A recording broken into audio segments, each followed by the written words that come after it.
क्या आपने कभी गौर किया है कि कुछ घड़ियों को देखते ही अमीर और लग्जरी वॉच की दुनिया से जुड़े लोग तुरंत पहचान लेते हैं कि ये ऑडमास पिगे रॉयल ओक है। सवाल ये है कि आखिर इस घड़ी में ऐसा क्या खास है जो बिना लोगो देखे भी इसकी पहचान हो जाती है।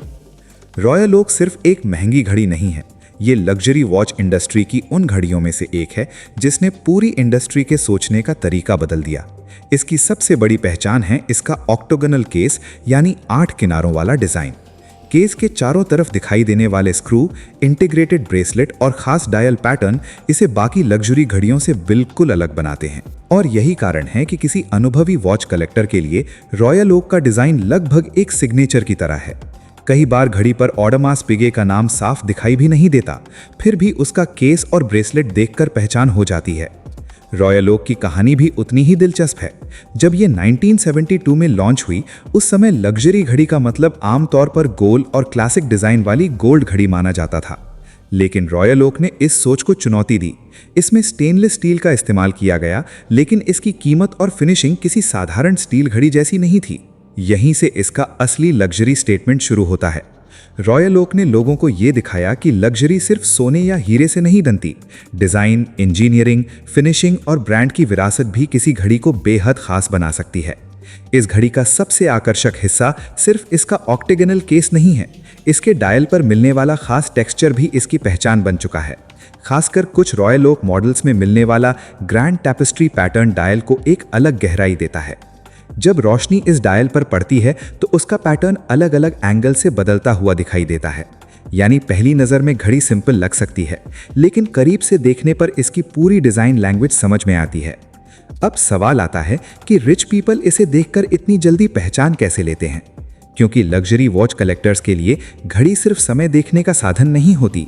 वे case shape, bracelet, dial finishing, index, crown और यहाँ तक कि घड़ी की प्रपोर्शन तक नोटिस करते हैं। जैसे कारों के शौकीन लोग दूर से ही किसी खास कार का मॉडल पहचान लेते हैं, ठीक उसी तरह अनुभवी वॉच कलेक्टर रॉयल ओक को उसके डिजाइन से पहचान लेते हैं। रॉयल ओक का इंटीग्रेटेड ब्रेसलेट भी इसकी पहचान का एक बड़ा हिस्सा है। केस से ब्रेसलेट का ट्रांजिशन इतना सहज दिखाई देता है कि दोनों अलग अलग हिस्से कम और एक ही डिजाइन का हिस्सा ज्यादा लगते हैं। इसके हर लिंक और सतह पर की गई फिनिशिंग भी घड़ी को एक प्रीमियम और आर्किटेक्चरल लुक देती है। यही वजह है कि रॉयल ओक पहनने वाला व्यक्ति हमेशा बहुत बड़ा लोगो दिखाकर अपनी पहचान बताने की जरूरत महसूस नहीं करता। घड़ी की डिजाइन ही काफी होती है। लेकिन यहाँ एक और महत्वपूर्ण बात है, रॉयल ओक सिर्फ अपने डिजाइन की वजह से महंगी नहीं है। ऑडमास पिगे की वॉच मेकिंग विरासत, सीमित उत्पादन, जटिल मैकेनिकल मूवमेंट्स और हाथ से की जाने वाली फिनिशिंग इसकी कीमत और प्रतिष्ठा को और बढ़ाती है। रॉयल ओक की दुनिया में अलग अलग मॉडल्स मौजूद हैं।